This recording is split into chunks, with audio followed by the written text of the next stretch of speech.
Ulat Panahon.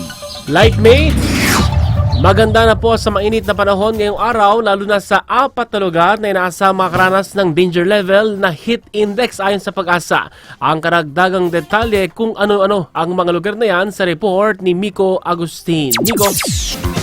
Yan po inaasahan nga ang danger level heat index ngayong araw sa 4 na lugar sa bansa ayon sa Pag-asa. Sa uling datos ng Weather Bureau, pinakamainit ngayong araw sa Dagupan City sa Pangasinan sa 46 degrees Celsius. Habang nasa 43 degrees Celsius naman ang heat index sa Iba, Zambales at Virac, Catanduanes at hanggang 42 degrees Celsius naman sa Butuan City sa Agusan del Norte.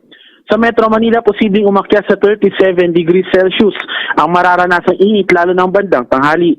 Matatanda ang heat index ang temperatura na mararamdaman ng tao sa isang lugar habang mula 42 degrees Celsius hanggang 51 degrees Celsius ang nasa danger level na, posibleng pagkuhaan ng mga sakit.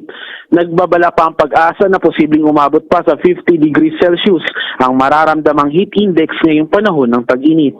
Miko Agustin, Newslight.